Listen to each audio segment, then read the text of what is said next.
Bem, continuando, né? Você vê que nem troquei de roupa nem nada, né? Tá? Só fiz uma pausa.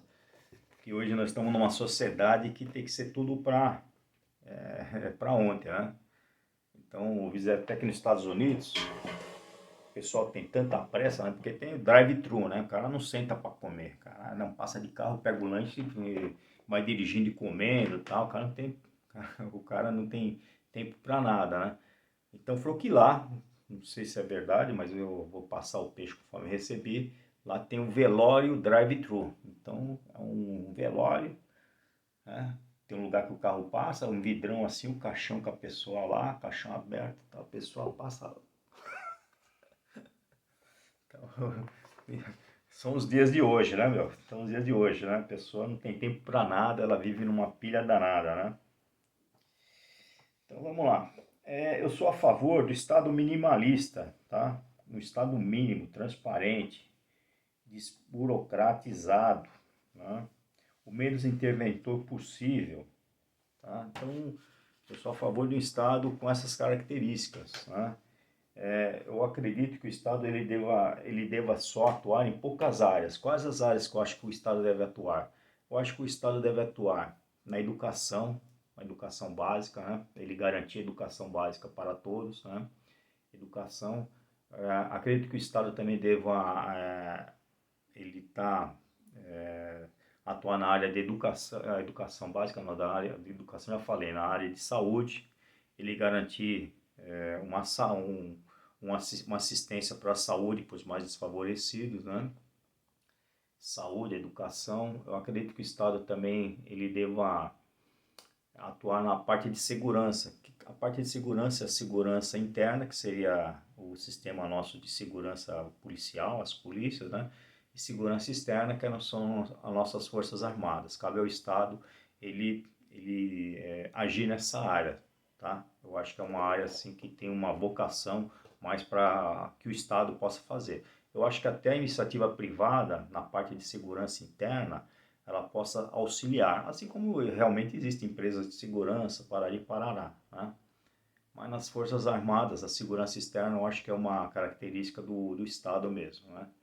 E também eu acho que na área de justiça, eu acho que é uma área importante que o Estado também ele deve atuar. Tirando essas quatro áreas aí, educação, saúde, segurança e justiça, eu acho que o Estado não deve se meter em mais nada, tá? Deixa a sociedade produzir riqueza e resolver os seus problemas, tá bem?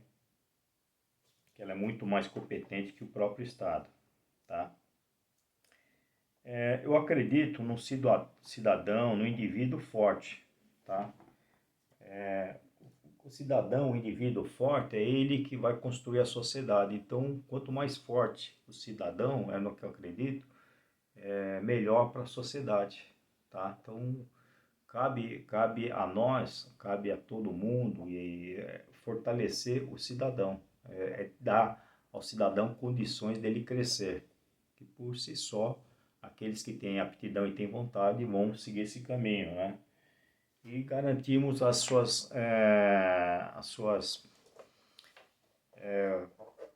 seus direitos individuais, tá? É muito importante. Eu sou a favor dos direitos humanos, mas prioritariamente esses direitos humanos eles têm que ser defendidos e aplicados para quem? Primeiro para os cidadãos de bem, tá? E para as vítimas de latrocínio, de roubo, né? Vítimas de violência, tá? Então, sou a favor dos direitos humanos. Sou a favor que se valorize as forças de segurança, que é a polícia, tá? E as nossas forças armadas. Se nós não valorizarmos a nossa polícia, as nossas forças armadas, nós estamos abrindo assim um flanco, né? Na parte interna, estamos abrindo um flanco para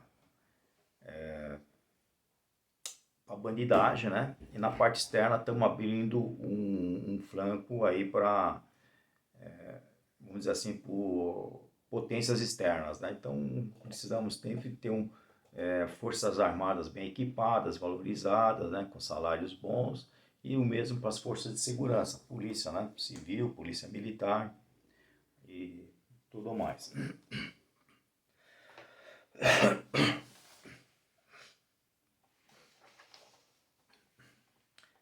Eu também sou a favor de um judiciário neutro, tá? Que ele seja apartidário, que ele seja técnico, que ele seja escravo das leis. Tá? O contrário, muito do contrário que está acontecendo hoje. Nosso judiciário, ele está,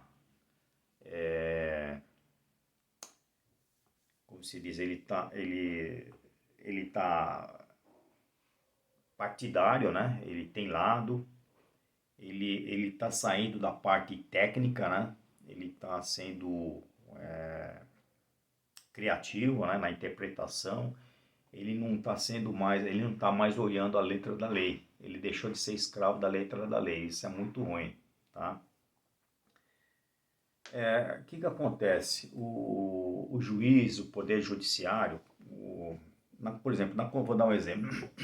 Quando foi feita a Constituição, além da Constituição em si, tá? Eu não sabia disso, vou passar a informação, tá? Mas, inclusive, a Constituição demorou muito tempo a ser feita, né? Então, acho que eu não sei se o acesso é livre, dá para acessar pela internet, mas eu sei que lá no Congresso dá para acessar, tá? Então, o que acontece? Tem gravado tudo, as discussões que acabaram e a votação que acabaram dentro da Constituinte, que formulou a Constituição, tende tem que estar tudo registrado, né? Eu não sei se em gravação ou se está transcrito, mas tá registrado o espírito que levou à promulgação, né, daquela lei. Tá? Então aquela lei, quero defender isso, quero defender aquilo, quero penalizar isso. Então o que acontece? Aquela lei, por trás dela, quando ela foi criada, teve todo o debate e teve o espírito no qual ela surgiu. Né? Então o que acontece? Cabe aos juízes, quando eles têm, às vezes, uma lei, de repente, ela pode dar uma margem a uma dupla ou até mais interpretações. Né? Então o que acontece? O juiz, nesse caso, ele deve ser fiel ao quê? Ele deve ser fiel ao espírito da lei. Ele deve consultar lá atrás, né, qual foi o espírito da lei, quer dizer, o que os legisladores estavam pensando, o que levou eles a formular a lei daquela maneira, daquele jeito. Então aí ele vai interpretar aquela lei da mesma maneira, com a intenção que foi, a mesma intenção de que foi promulgada, foi feita a lei pelos legisladores. Né? Então esse é o ideal. Tá? E não ficar fazendo interpretações criativas, dar salto triplo carpado, né? E aí, a insegurança jurídica, tá bom? Eu acredito que a sociedade é a locomotiva da economia. O que acontece? O Estado, ele não é um produtor de riqueza, ele é um consumidor. O Estado só consome riqueza, né? Quem produz riqueza é a livre iniciativa. Quem é a livre iniciativa? Sou eu, você, é a sociedade, tá? Então cabe à sociedade, não ao Estado, produzir riqueza, tá bom? É isso que eu sou a favor e é isso que eu acredito. Eu acredito o seguinte, que os impostos, e eu sou a favor que os impostos sejam mínimos, tá? Por quê? Porque quanto mais dinheiro na mão do indivíduo, da sociedade, melhor. Então pensa bem, por que o pessoal sai daqui, por exemplo, fim de ano agora, né? O pessoal com mais poder aquisitivo, né? Que gosta de consumir os produtos mais caros e tal, né? Eles vão lá para Nova York, né? E fazem compras tal, e mesmo sai mais barato do que comprar aqui. Então, costuma cobrir a passagem, a estadia e tal, e sai mais barato. Vai fazer compras lá em Nova York. Aí eu te pergunto, por que em Nova York esses produtos lá são tão mais baratos que aqui? Além da taxa de importação. Você entendeu? Não é só isso. Por quê? Porque é o seguinte, lá se paga muito menos impostos. Então o que que acontece? O preço final do produto está embutido o quanto ele custou para ser feito, que seria a matéria-prima e a mão de obra, e mais os impostos que caem em cima daquele produto. Então o que que acontece? Um estado grande, pesado que nem o brasileiro, tá toda hora inventando mil impostos, tanto no pro produtor, para a fábrica, para o patrão, é, toda a cadeia produtiva, né? Para a matéria-prima, depois a hora que vende, o imposto sobre venda, o ICMS e tal. Então você soma todos os impostos, aí o final deságua lá um produto caro. Então a porcentagem de impostos que tem nos nossos produtos são porcentagens muito alta. Por quê? Porque tem muitos impostos. E por que tem muitos impostos? Porque o governo é grande, o governo ele é pesado, ele tem muitos funcionários, ele quer se meter em tudo. Você entendeu? Então eu sou a favor de quê? Impostos mínimos, né? Esse governo, graças a Deus, já cortou alguns e está cortando. Né? Então tomara que continue nesse caminho, tá bom? Eu sou a favor da responsabilidade fiscal, tá? E, se possível, que a meta de inflação seja zero ou deflação. Coisa assim, às vezes a pessoa não é ligada em economia e tal, não sei quem está assistindo o vídeo, quem está do outro lado, mas o que que acontece? A responsabilidade fiscal significa um governo ele gastar só aquilo que ele, no máximo aquilo que ele arrecada. Ele não gastar mais do que ele arrecada. Por quê? Quando ele começa a gastar mais do que ele arrecada, como eu falei no vídeo passado lá, ele estoura o teto de gasto. E aí ele tem que pagar essa diferença que ele está gastando a mais. Seria o cheque especial. Você gastar mais do que você tem no banco. Tá? Ou você paga juro para o banco, né? E está sempre se endividando, se afundando cada vez mais. Tá? O governo pode fazer isso, que seria a emissão de títulos da dívida pública. Tá?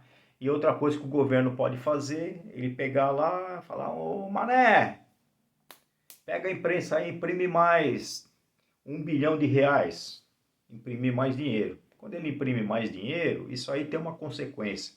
Ele está colocando dinheiro sem laço na economia, e isso aí gera inflação. E a inflação é uma desorganização de todo mundo, é um empobrecimento da sociedade, e esse é o imposto assim mais disfarçado que tem, é o imposto inflacionário, que a maioria acha que é o cara da quitanda lá que aumentou o preço porque ele é malvadão, que é o cara da padaria, o cara, você entendeu? Não, não é. É porque a quantidade de dinheiro na economia aumentou, mas os produtos são o mesmo, então tem uma tendência a ter uma remarcação dos preços. Bem, eu posso até explicar isso com mais detalhes, não vou me ater aqui, porque senão a explicação fica longa, tá bom? Mas é isso. Então eu sou a favor da responsabilidade fiscal e que o Banco Central ele tenha metas de inflação zero ou deflação. Porque a deflação é bom, é quando o dinheiro está valorizando.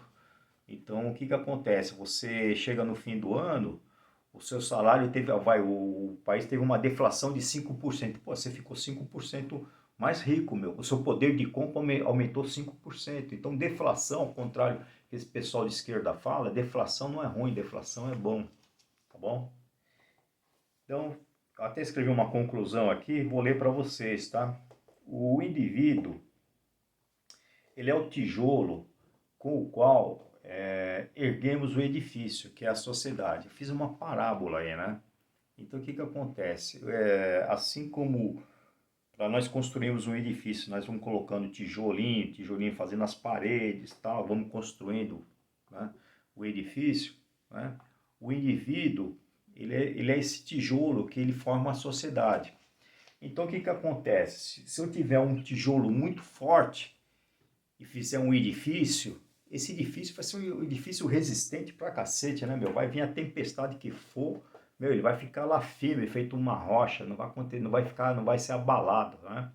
Já se esse indivíduo, tá, for um indivíduo fraco, né, ele vai formar o quê? Ele vai formar esse tijolo fraco, vai formar um edifício fraco. Então, um indivíduo fraco vai formar também o quê? Uma sociedade fraca, tá? Então, qualquer chuva mais forte, qualquer tempestade vai abalar esse edifício, vai causar danos, vai até ruir, se bobear, esse edifício, né? Assim é a mesma coisa a sociedade. Se os indivíduos da sociedade são fracos, a sociedade é formada de indivíduos. Essa sociedade é fraca. Qualquer abalo, qualquer problema que tiver maior, que seja externo, que for, essa sociedade vai sucumbir. Tá? Então, é aquilo que eu falei lá atrás, né? Temos que ter indivíduos fortes, valorizar os indivíduos. Tá? Então, vamos lá. Já estou quase terminando. Por isso, eu voto em partidos e indivíduos que estejam alinhados com os meus princípios e que defendam a maioria dos meus valores, certo? Então, o que acontece? Dificilmente cada um, por exemplo, eu falei várias coisas que sou a favor, então provavelmente partidos, alguns partidos, eles defendem alguns valores que eu defendo, mas não defendem todos, né? Sempre tem alguma coisa ou outra, a mesma coisa os indivíduos. Então, a maioria desse político aqui, por exemplo, ele pensa parecido comigo e ele tem a mesma linha, ele defende a maioria dos meus valores, mas talvez não defenda todos, mas defende a maioria, né? Então, o que acontece? Não existe perfeição, mas é nesse cara que eu vou votar. Por quê? Porque o outro defende exatamente o contrário, vamos dizer assim, tá bom? Então é isso, o meu posicionamento político, né? Estamos aqui na reta final da eleição, né? Faltando acho que uns 10 dias para a eleição, né? Nessa eleição, eu voto 22, eu voto em Jair Messias Bolsonaro. Por quê?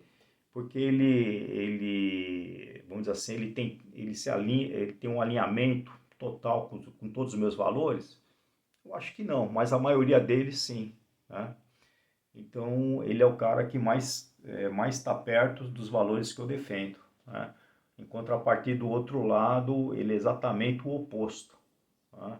Então, nessa eleição, eu estou com Jair Bolsonaro, 22, eu vou votar nele. Deus, pátria e família, né? Valores que são muito caros, valores que eu defendo e que o nosso presidente, candidato à reeleição, está defendendo, tá bom? Então, vou ficando por aqui. Peço a vocês que, votando no Jair ou não, né, se manifestem, vão lá, votem, cumpram o seu dever de cidadão de se expressar na festa da democracia que é a eleição, tá bom? Obrigado pela atenção de vocês, vejo vocês no próximo vídeo. Um abraço.